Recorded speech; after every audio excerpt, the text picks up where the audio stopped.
gamers. Welcome back to EPG-Every Platform Gamer, the channel where we cover gaming news and do deep dives across PlayStation, Xbox, Nintendo, PC, all of it. There are games that are technically impressive, games that are fun for a few hours, and then there are games like Super Mario Odyssey, the kind that remind you why you started playing games in the first place. Odyssey doesn't just revisit the 3D Mario formula, it throws it in a suitcase, stamps it with a dozen passports, and sends it on a weird, wonderful vacation across some of the most imaginative worlds Nintendo has ever created. Before we dive into the nitty gritty, it's worth saying, yes, this game is very, very good. But let's unpack why. To really appreciate Odyssey, you have to look at where Mario's been. Back in 1996, Super Mario 64 basically invented how 3D platformers should feel. It was revolutionary. Even the camera sometimes behaved like it had a personal vendetta against. Then came Super Mario Sunshine, which experimented with tighter mechanics and a weird but charming vacation vibe. Not everyone loved Flood at the time, but it's aged surprisingly well. Then Super Mario Galaxy arrived and said, what if gravity itself was a playground and somehow made jumping between tiny planets feel natural? Galaxy 2 refined that formula into something incredibly tight and polished. Odyssey feels like the culmination of all of those ideas. It takes the open-ended exploration of Mario 64, the personality and world building of Sunshine,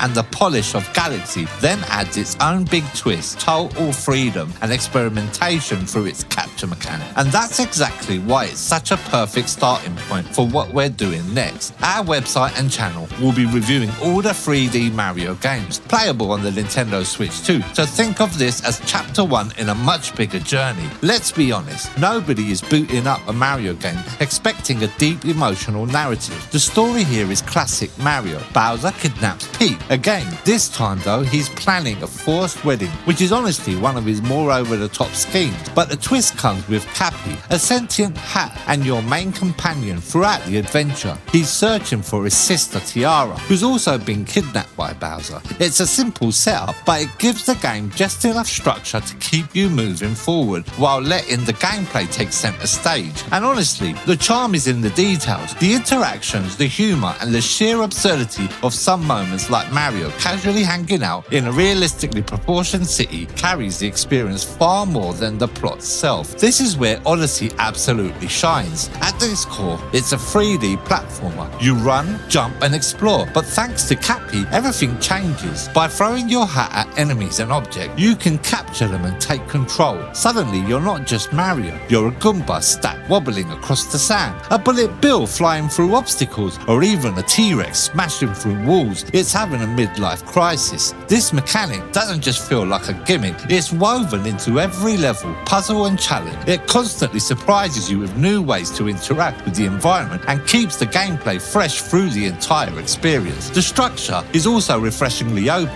Instead of being locked into strict objectives, you're free to hunt power moons in almost any order. Some are hidden, some are earned through platforming challenges, and some are just handed to you for doing something clever, or occasionally something completely ridiculous. It creates this constant loop of discovery where you say, okay, just one more moon, and suddenly it's 3 hours later. Odyssey doesn't aim for realism, and thank goodness for that. Its art style is vibrant, expressive, and full of personality. Each kingdom feels distinct, from the food-themed Luncheon Kingdom with its bubbling lava stew to the hauntingly elegant Cap Kingdom with its ghostly skyline. Then there's New Donk City, which throws Mario into a semi-realistic human world that somehow works despite being completely bizarre. The contrast between the worlds gives the game a sense of constant novelty. You never really feel like you're revisiting the same idea twice. On the original Nintendo Switch, Super Mario Odyssey already ran beautifully. It maintained a smooth frame rate, a crisp visuals with very few noticeable drops even during busy scenes. It was one of the earliest examples of a Switch game that felt truly polished from a technical standpoint. Moving to the Nintendo Switch 2, the improvements are subtle but noticeable. Thanks to more powerful hardware, the game benefits from enhanced resolution, sharper textures, and a more stable performance overall. While Odyssey was already smooth, the Switch 2 version feels even more consistent, especially during more chaotic moments and lots of on-screen effects. This isn't a dramatic overhaul, but it's the kind of boost that makes an an already polished game feel even better. Everything just looks a bit cleaner, runs a bit smoother, which for a platformer that relies on precision is always welcome. Let's talk about that soundtrack. Odyssey's music is phenomenal. It blends classic Mario melodies with new styles that fit each kingdom perfect. From playful bouncy tunes to full-on vocal performances, it has an incredible range. Yes, we have to mention Jump Up, the superstar. It's catchy, it's upbeat, and it will absolutely get stuck in your head whether you like it or not. Consider this your warning. But beyond the big moments and smaller tracks shine just as much, the music adapts to the tone of each world and subtly enhances the sense of adventure. Even the sound effects feel polished and expressive, adding to the game's overall charm. Is Super Mario Odyssey good? The short answer is absolutely. The longer answer is that it's one of the best 3D platformers ever made. It's creative, polished, endlessly fun and packed with content. Whether you're casually exploring or trying to collect every last Power Moon, it keeps you engaged in a way few games can. It's the kind of game that makes you smile while playing and sometimes even laugh at how clever or weird it gets. And in an industry that often takes itself very seriously, that's something special. Super Mario Odyssey isn't just a great Mario game, it's a celebration of everything that makes Mario great. It respects the series' history while pushing it forward, delivering an experience that feels both nostalgic and fresh at the same time. This is just the beginning. As we continue reviewing all the 3D Mario games playable on Nintendo Switch 2 over on our website and channel, it's going to be fascinating to see how each entry builds on what came before and where Odyssey fits into that legacy long term. If you enjoyed this review, make sure to like, follow, comment and subscribe. It genuinely helps our channel grow and lets us keep making more content like this. And trust me, you don't want to miss what's coming next. So is it a must buy? Of course it is, it's Mario. So remember to game anywhere and everywhere.